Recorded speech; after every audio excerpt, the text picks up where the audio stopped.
I remember when I first saw you in the gym. And it was before we ever met. And I was like, she is so buff and so fit. I'm like, I hope one day I could look like you and be like you. You're already.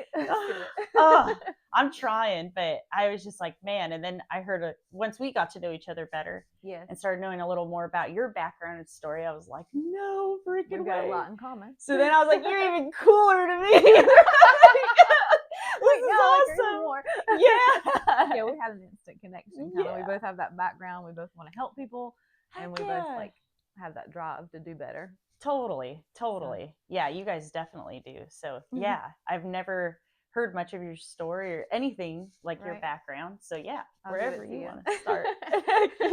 So my name's Whitney Schadt, and like if you look into my medical records, you're gonna see post-traumatic stress disorder, generalized anxiety disorder, severe depression, ADHD. Let's see, what else have we got? Oh, alcoholism. Ooh, we got a lot in common. We got a lot. All the fun, the party pack, right? The party pack. I love that. The party pack. Yeah.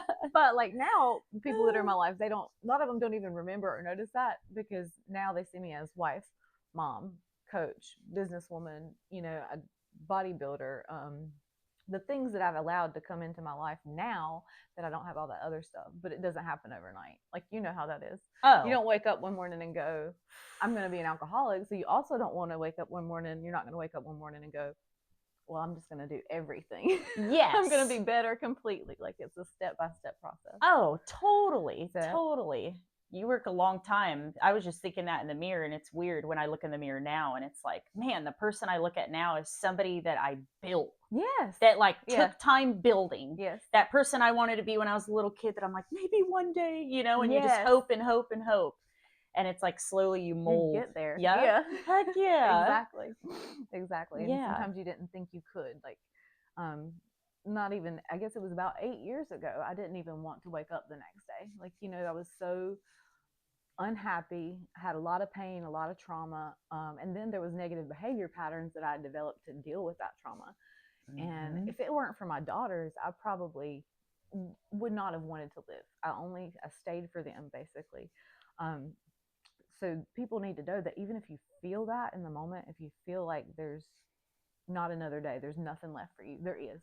Mm-hmm. You just have to, nothing lasts forever, the good or the bad.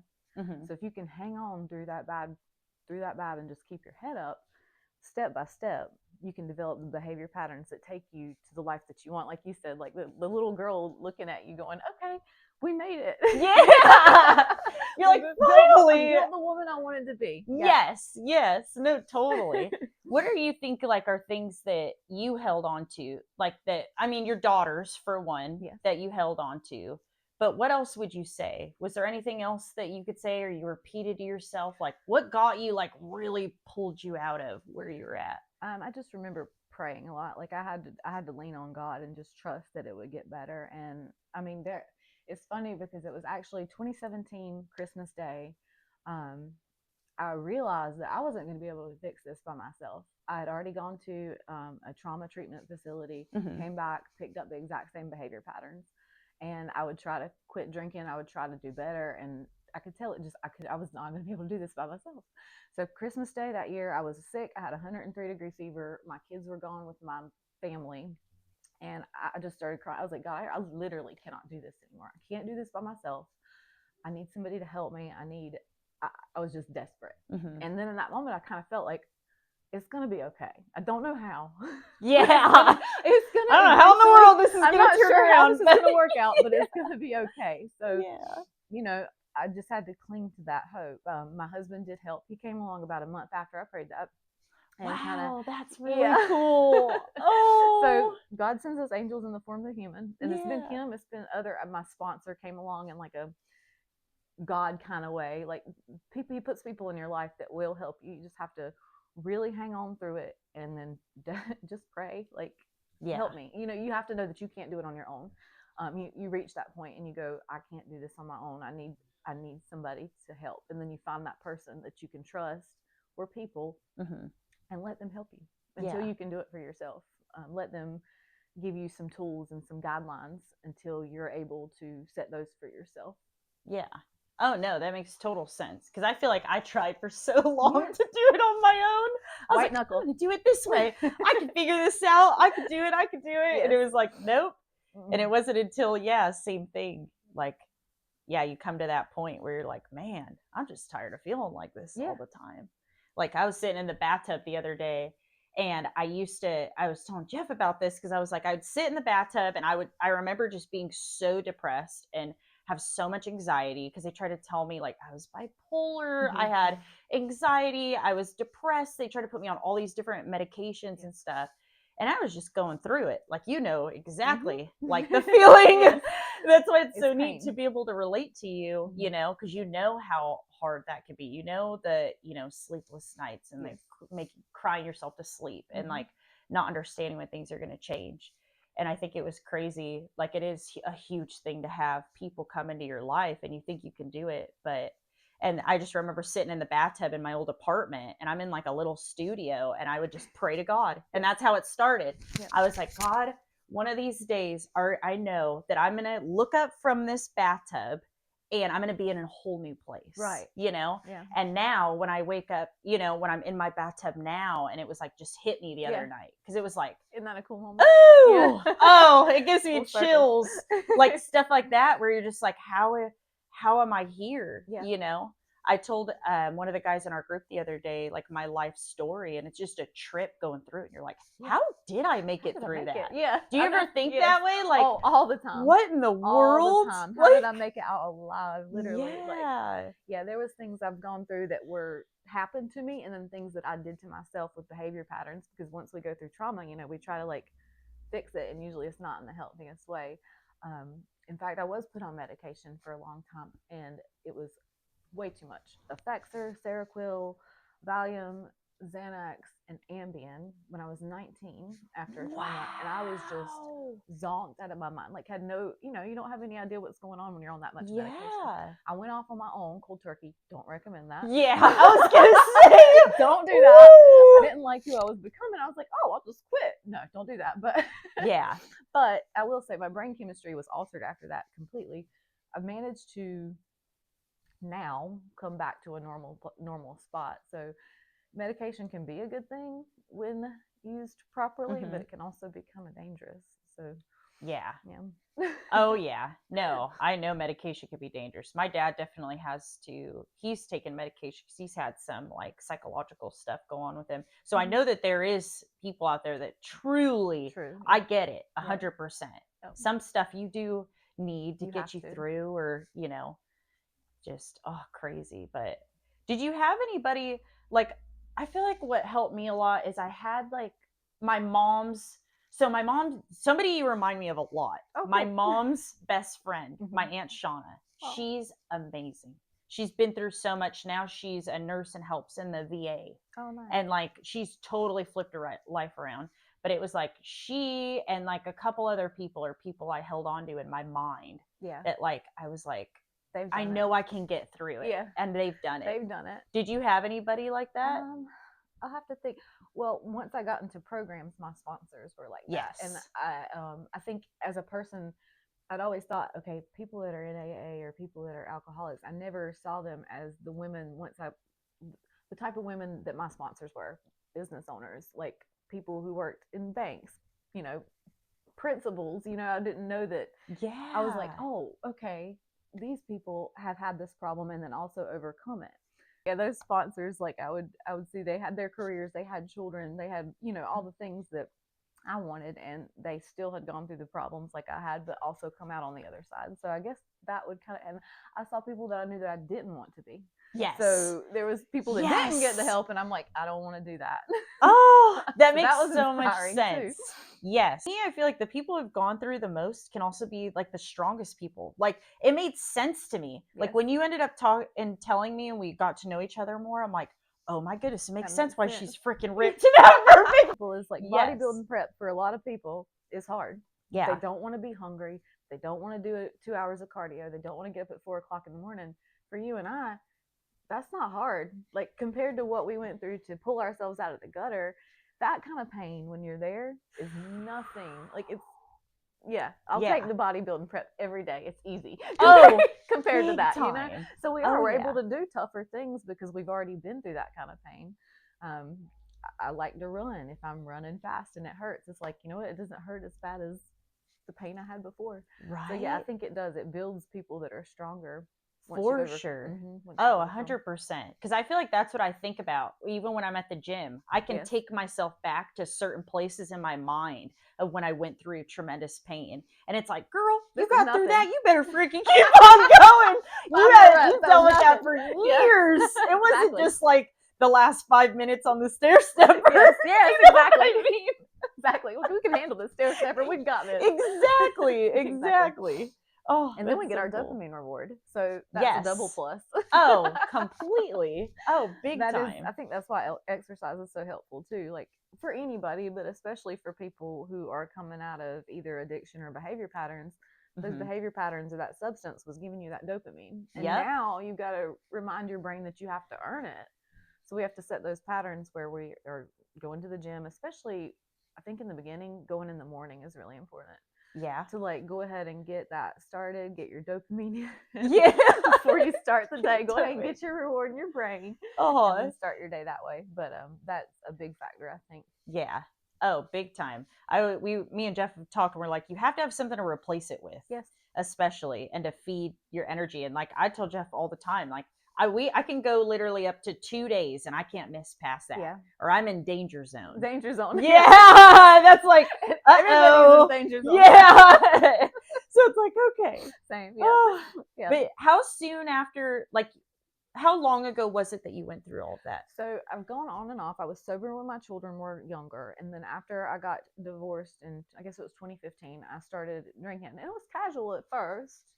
And then it progressed because my divorce had triggered traumas. So then, you know how the progression goes. Yeah. It progressed pretty quickly this time. By the time it was 2017, I was drinking every single day. And it necessarily wasn't the amount. It was what it does to me. I could drink the exact same amount as another person and wake up the next morning depressed, like anxious. It is not good for me. But at the time, I thought it was helping me. You know? Yeah. I didn't want to go to sleep at night feeling the way I felt. So I would drink a bottle of wine thinking that was going to help. It made it worse every time. But my mind had gotten used to that being the solution to my problem. So it's been 8 years. And it took me pretty much all of that 8 years to come out of that. So I met my husband in January of 2018. We were drinking together, all the things, but I had also said that was the month before that I wanted to stop. I needed some help. He noticed that the party didn't end. Weird. So did Jeff. The party, he's like, oh, this is so fun. She's fun. We're traveling. We're doing this. And he was like, wait, it's a Tuesday. And you're doing the same. We got to work tomorrow. What are you doing? Yeah. And that's when he was like, I think we need to like set some boundaries here. You probably need to work on this. Finally, I did, say, okay, yes, I'm going to, like, I've got problems. I understand that. So he was like, I'll fight this with you, but I'm not going to fight with you over this. I was like, fine. So, and I wanted to quit for my daughters. I wanted to, so in June of that year, I did. I stopped, but I fell back a couple times. Like for at least a year, almost every single month, I would have a relapse. Like I would drink. And I can never just drink. I've always got to, do the most. You're just barking up my tree. Something has to. I always joke that I can't drink because I get arrested. It's true. Like, so I can never, I can never just do that. I had to destroy something in my life every time I did it. Yep. But I started going, okay, I really can't do this anymore. And I guess it was probably 2019. I was like, I've got to really stop, like for good stop. And I went to Celebrate Recovery. And I started doing the 12-step program there. Got a great sponsor. She's a sweetheart. I still get to see her. Oh, I love that. So that, I stopped for a year. And then guess what? Again, 2020 rolls around. I had a yoga studio. We were stressed. Lots going on. And I relapsed again, probably for 2 weeks that time, I think it was. Oh, okay. Yeah. And then I was like, no, we can't do this. Like, I really have to get serious. And so I got a sponsor in AA. Went back to meetings again, But this time I lost my anonymity as well. So yeah, I went out and I was like, hey, I'm an alcoholic. I put it out there. I put it on social media. I told other people in my life because I wanted some accountability and I wanted to help other people. Totally. So at that time, and since then I have been completely sober. That was May 2021. So it's been how many years now? 4. That's years. Awesome. That's awesome. Yeah. I was just curious with your story and how far back it was. Yeah, a long time. Yeah, it's neat hearing you talk about it too, and I'm glad that you're so open with it because I feel like that's what helped me a lot too, is to be more open. Yes. And to tell people like, hey, I do actually have a problem. Yeah. And I've tried explaining it to people too. Like I've had friends like, can't you just have a drink? Right. I'm like, yeah, drink with 10 shots after it, if that's what you're talking about. Because I'm the same way. Nope. Like I was just wild. I'll end up all kinds of places. I've ended up in San Francisco, not knew how I got there. That was like a 3-hour drive from where I was at. Like just like crazy stuff like that. Like I was life of the party. I wanted to talk to everybody. I knew everybody. Like, but yeah, it just went. It works until it doesn't. Exactly. Yes. And I tried the same things where it was like, man, I'll just have, slow and steady. I'll have a couple glasses of wine here. I'll be more, and I could sustain it for about a month. Yep. Something around there. And then all it would take is something bad to happen or whatever. And I'd be like, snowball. Try not to cuss. Yes, I know. It'd be a good time for that. Yeah. I know exactly what you're thinking. Yes. Yes. I was like, oh, well, I'm going to just, go back to how I was doing. And then there it went, like, bink. And it wasn't, I don't know if I ever did it daily, but I was definitely a binger. Yes. So I would binge drink for multiple days at a time. Then I would be like sick. I would get super sick for like 3 days straight, where I would feel horrible. And then once that went away, there back I was. I was like, I need some more. All right, I'm ready. We're ready to go again. Yeah. I think people think you have to have certain parameters to be an alcoholic. Like they think, well, I didn't drink in the morning, so I'm not an alcoholic. Yep. Or I didn't drink every day, so I'm not an alcoholic. It's like, no, it doesn't have to fit in a box. If it's causing a problem, it's causing a problem. And you don't have to put a label on it if you don't want to. Mm-hmm. But just realize that whether it's alcohol or a behavior pattern or, substance, whatever it is, if it's causing a problem, it's causing a problem. No, and you got to replace it. You got to get it out and you got to replace it with some positive things. Oh, completely. Because I've met people who like, I had this old guy I used to work with. And he, like, maybe every couple weeks on a Sunday could have, like, a glass of wine. It's like, okay, I get it. Yeah. Like, you're not harming anybody. No. It's something, completely responsible in a way that you're doing. It's still bad for you, but, So it's like, but yeah, I think a lot of nowadays, because of how socially accepted it is, and then people are like, oh, I've been drinking. I drink every single weekend and you're going out and stuff. And it's just like, okay, that's not healthy. It's slowly going to lead to disaster. Exactly. Just like, and it's not good for you. Yeah. It's bad for you. And it doesn't have, it's not even necessarily alcohol for some people. For some people, that's safe. For some people, it's shopping. Like they can handle alcohol, but they can't shop online or they can't, whatever it is. There's all kinds of things that people lean into and use for comfort, and it becomes a problem. So it just depends on the person. Yeah. Oh yeah. Everybody has like their own version of kryptonite. Yes. That's how I look at it. That's like exactly alcohol is my kryptonite. Alcohol is my kryptonite as well. Oh, I know. I feel like everybody should kind of go through either those 12-step programs or like live like a recovered alcoholic. Because, we have to get up every morning and do our devotion. Like, it's not optional to not take inventory of yourself in the morning. Yep. You have to check in with yourself. You have to go, okay, before I go out into the world, God, don't let me get in the way of what you want me to do. And we have to go through those steps. We have to exercise. We have to do these. We know we're in danger if we don't.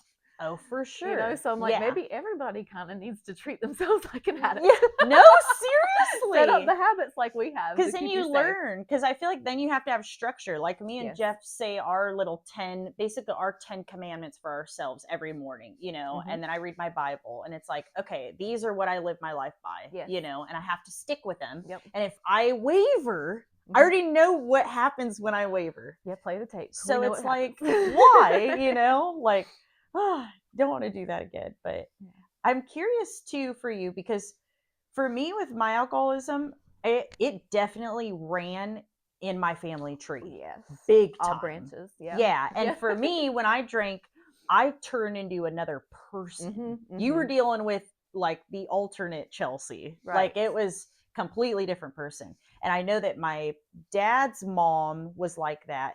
Both of his older brothers, and then gosh, like several people on my mom's side of the family too. Yep. So you feel like the same for you? Oh yeah. So my mother's side, she's also, they've got the alcoholism on that side. My dad is more, his side's more like me. He would binge more, and like you said, the Dr. Jekyll, Mr. Hyde thing, like we're gonna get arrested if we drink, so it's best that we don't. My dad's sober now, so that's awesome. we don't get arrested anymore. Yeah. No, both of my parents luckily are both sober. Yes, my dad's been for quite a few years now. Good. And then finally my mom, because she actually didn't drink my entire like childhood or nothing. It wasn't until they separated she got divorced. Yeah. And that was when I started seeing her change. Yeah. And I was like, and it progresses. Yeah. Oh yeah. And it's scary, especially when you've already been through it yourself, and then seeing like your parent or a family member go through it. It's like sometimes they stay in it and you can't get them out, and you just have to accept that and just go, okay, it's gonna end with me. And my girls, I'm very open with them about everything I've been through and everything, which they were there, so they know a lot of it too. But I also tell them, I'm like, this is genetics, so if you take a drink, you are taking that chance, and it's really not worth it. Yeah. And I'm hoping they, heeded that. And so far they have. They've been great girls. Like when I was their age, I was not. Yeah. Thankfully, they're not like me. Oh, I know. I was totally the black sheep when I was younger. Yeah. I was the wild one. Oh, yeah, for sure. I think I'm still grateful it started early, because I'd rather almost have it early and deal with it than it be in like my older, because I know your body can't handle it as much as you get older. And we learned, so now we get to enjoy the second half of our life. Yeah. Oh, heck yeah. Just to be able to kind of live in peace and not worry. It's just, yeah. I don't want to wake up with a hangover ever again. No, I think that's the thing that gets so addicting, is that I like waking up and feeling really good. Yeah. Like I like having the energy. I like not waking up with a headache. Yeah. Like I can actually enjoy my Sundays now. Right. When before it was like I was in bed for like days. Mm-hmm. Yeah. Yeah, it'd be like a blur, and then you're in the bed for days, and yeah. I don't miss that at all. But it doesn't feel like that at first. Sometimes, like when you're first coming out of it, you do miss that a little bit, and you do the anxiety and stuff. I don't know if you had really bad anxiety when you first stopped, but like gripping on just trying not to go to your crutch when you're going through that is really, really tough. So eventually, once you get through that part, you get to the good part where you feel much better every day. You wake up, you have your routine and all that stuff. Once you get past that. Yeah, I'm glad I wasn't the only one, because it took me years. I still suffer from anxiety from time to time. I've gotten way better with it. Right. Not nearly as how I used to be. But yeah, I used to be very anxious. And I think, especially after I had like a fatalistic mindset. Like, oh my goodness, if one thing went bad, it's like I would think the absolute worst, like it's going to be absolutely terrible and freak myself out. And then, I would want to drink or go when I went through stress. And I'm like, no, I know that doesn't lead to that anxiety going away. No. It just makes it worse. Yeah. And it only like puts a Band-Aid on it for like a second. For 2 seconds, you get that numb feeling, and then that's it. That's all you get is the 2 seconds. Yeah. I'm just so happy to be out of it, and I'm sure you are too. Oh, yeah. Just your life's probably way different now. And do you feel like your life's way different than what you ever thought? Oh, 1,000%. Like if 7 years ago you would have said, put in front of me all the things that I get to do, I would not have believed it. Like, yeah, definitely would have never thought that I would be a bodybuilder, let alone get my pro card. Never thought that, I would be a yoga instructor. So, all the things. Like, it's stuff I want. Like you said, when I was little, I wanted to do. That's who I wanted to be. And then now you're able to do it. Mm-hmm. But no, I did not think I could. No. Oh, what about you?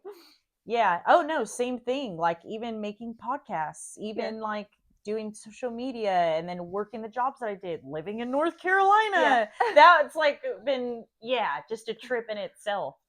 And I don't know, I just always had all these Disney princesses and Wonder Woman that I used to look at, all these people, and I was like, when I get older, I want to, this is how I want to be. I want to be this kind of adult. And yeah, I think, I don't know, I'm definitely grateful when I think back on it. Like, I wouldn't, if I had to redo it, I wouldn't have redone it any other way. Yeah. As much as how painful it was, I'm like, I feel blessed because I feel like it's built character within us that we would have never gotten if we didn't go through it. I finally agree. I think so too. Like, I used to for a long time be like, why me? Why do I have to go through these things? Why can't I just be normal? I just want to be normal.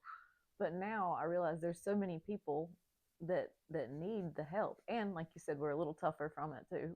We've overcome it, and now we can do a lot of things that a lot of people can't. But I think too, it gives me empathy to help people. Like, if we see somebody struggling and everybody else might overlook them, I've had people call me at midnight before because I've lost my anonymity, and I did say, hey, I've been through all these things, and a woman's called me, and at midnight, I don't want to live anymore. I'll sit on the phone with you until tomorrow, for a little while. Just get to tomorrow. And we need people that people can reach out to and feel safe with. So I know I had a few of those people, and you probably had some people you felt safe with. So I think it gives you a level of empathy that you wouldn't have if you hadn't been through it. Oh, for sure. No, I completely agree. I think now, even with the women that I've helped, it's like, it's neat because it's like when they go through pain and they go through certain things, you're like, trust me, I know exactly what that feels like. I promise. Yeah, probably maybe even worse sometimes. Yes, exactly. Like I love being able to come back and help people now. Like, I wish that I had a me when I was, going through it at certain times. Just somebody to relate to that understands. Like, it's so important. Like, when I found out that you had the background that you did, it was just like almost so relieving to me. Like, in the weirdest way. No, yes. Like a sense of calm, because it's like, man, I'm not alone. Cool. Yeah, there's somebody else that has been through it, made such a difference and impact in their life. And you've made such an impact on a lot of the women that you train, and I watch them, compete. I love my girls. That is just, it's so cool. It's so cool to see. Yeah, we really have a lot of stuff we go through in life as women. There's just a lot of pressure, a lot of things that we go through. So it's nice to be able to work with women, and they think that I'm helping them change their body, and I am, but I'm kind of trying to help them change their mind too, because they don't see how great they are when they come to me. They're like, oh, I don't like this part of me. Oh, I don't like that part of me. I'm just like, no, you got to see how great you are. So slowly I start I play mind games with them a little bit. And I love that. I'm like, yes, we're changing your body, but you're also going to change your mind. And you're going to love yourself after this, dang it. Oh, I love that. Yeah, that's one of the most fun parts of it. Is like, they'll send you a picture and they're like, look at this. Oh my gosh. Or I did this today and I'm so proud of myself. I'm like, yes. It's like when you start seeing the light start to shine through them more, and it's like, oh, there's like no better feeling than that. Yeah. Like, especially when they've come to you and they're upset and stuff, and you see it, and then they slowly start like sprouting. Yes. Blossoming, and just being the woman that they're supposed to be, and loving themselves. And like, that's what I think, that's something that took me the longest, because through my addiction, I definitely did not do right by my body. And so it took me so long to, even as simple as just look in the mirror and be like, Chelsea, I love you. Like, and I didn't realize it for so long. Like, through my alcoholism, I couldn't cry. Did that happen to you? I like, all my emotions were gone. It was weird. Sometimes a bad emotion. Like, I could feel anxiety, but there was no like anything that had any kind of depth. Like, no crying for, there was no depth really. No, it was just, I was very surface. Fly by my seat. No, the same thing. So I just think it's really cool and neat, because I know how many years it took me to forgive myself and to look in the mirror and actually respect the woman that I look at, instead of being like, how I used to feel. You can trust yourself and respect yourself now. And that's just such a cool thing. It took me a long time too, though. I would look at myself and see addicts, see all my mistakes, see everything that I did wrong. And, I know that I've done the work. I know everybody's forgiven me that I did do wrong, I think. Right. I had to learn to forgive myself too. And I had to learn to be okay with, this is part of who I am. I was kind of embarrassed for a little while. I didn't want people to know that I was an addict because I thought that came with a certain stigma. You can't do this, you can't do that because you're an addict. And now I'm like, if somebody even called me an addict to like insult me, I'd be like, yeah, I'm doing better than you though. Oh, yeah.